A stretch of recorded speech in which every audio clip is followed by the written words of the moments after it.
Al Gore, transgender, Mika Brzezinski. It's all here this week. Guess who's with us? You know Matt. My name's Stephen Kruiser. This is Cruiser Control. Let us begin.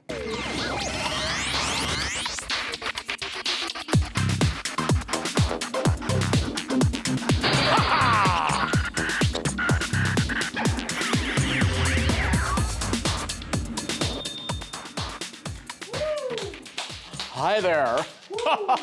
This is my pervy professor look. We haven't done this in a while. I'm glad. I've been dressing like an adult lately. No tie today, though.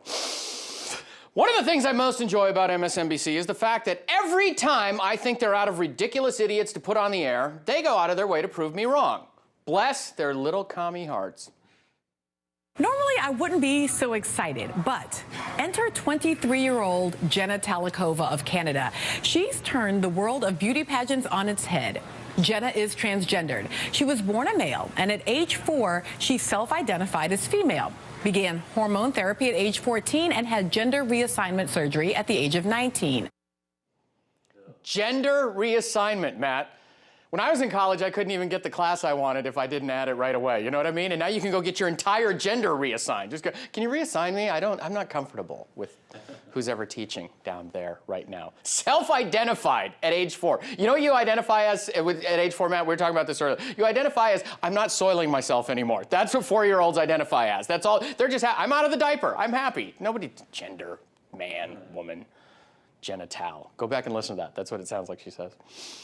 It used to only be once in a while, but now it's an almost 24/7 diet of, it's not just me anymore.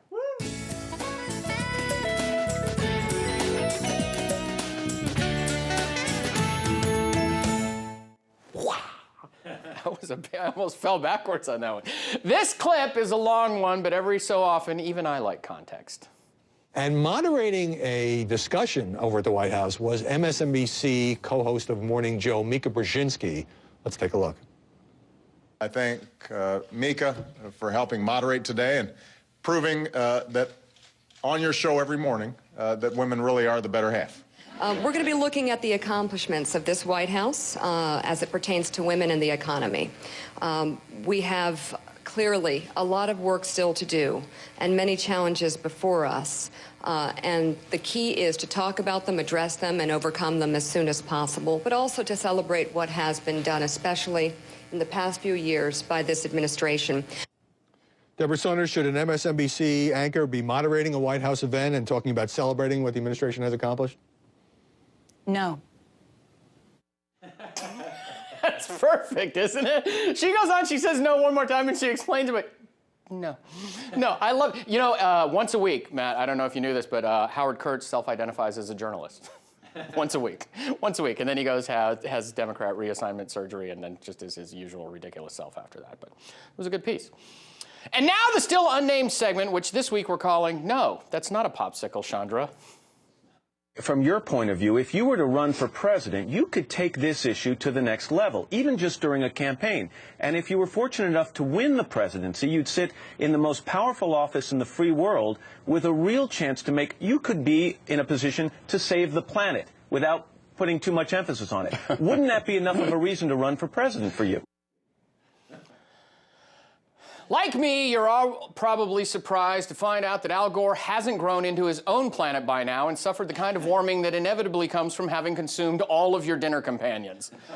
But why is Matt Lauer, the forever fawning schoolgirl of morning TV, asking Gore to run for president and save the planet? In an exclusive for hardcore Cruiser Control fans, we would like to point out that Matt Lauer is obviously a complete racist who would prefer a white Democrat to be president. He was also more feminine than Katie Couric. Just be happy that we spared you the part where he asked Gore to the Sadie Hawkins dance. Tweets of the week, twitter.com/Stephen Kruiser. You follow me, I'll follow you, upload an avatar, or I will not follow you back, and you also have to tell me I need to follow you back too, okay? By the way, due to some technical difficulties that I was having with a computer, we don't have any tweets this week. There were some good ones. I'm trying to hold them over till next week, okay? Website, StephenKruiser.com. You can find out where I'm appearing next, which is Madison, Wisconsin this weekend. Also, we're podcasting again. We're podcasting a lot, and we're having fun. And as always, when you comment, the magic wipe, the wipe of doom. And I got to explain something here because now it's upside down. You win one of these magical PJ Media wipes. People have started to comment on Twitter trying to win the wipes. You have to go to the site, pjtv.com, watch there, comment there. That's the only place you can win a wipe. Can't win it on Twitter. Twitter's for other things, okay? This week's winner, Patriot 13, writes, just thought you should know that I was watching your show for my weekly fix of KC, and a friend happened to be over. All of a sudden, she was wondering why I was laughing so hard that I was gasping. It was because of your Mittens the Wonder hair. Brilliant! Keep up the good work. Oh, and baseball is the best sport. The baseball thing sealed the deal on that, but somebody noticed Mittens the Wonder hair because I just threw it in there really quickly last week, hoping that someone would pick up on it. I was hoping that someone who wasn't me.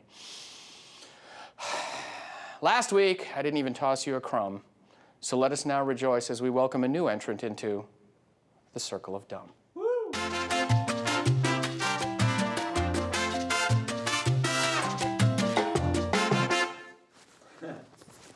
I want some big maracas and a conga drum kind of thing for that. It's time for a little new blood for the Circle, even if it comes in an old, smelly container. Your winner this week is...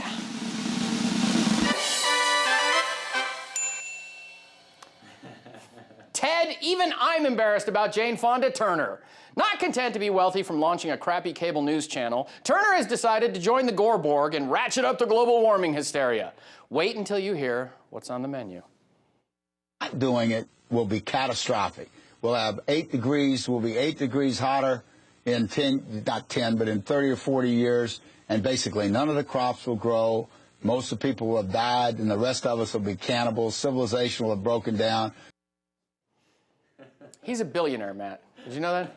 He's a billionaire. I'm trying to figure out how he works his zipper, okay? And he's a billionaire. Every time he talks to you, what's with 10, 8 degrees, 10, 30, 40 years, like, we're gonna eat each other.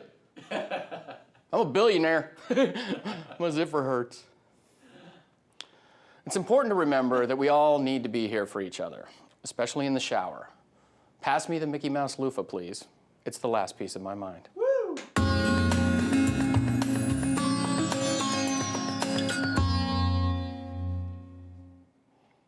Well, Rick Santorum dropped out this week, and that just leaves Newt, some guy named Romney, and I think Ron Paul is still in this race, isn't he? Ron Paul's going to be running for president 700 years from now. There'll just be a little Ron Paul head, like on Futurama. It's going to these wars!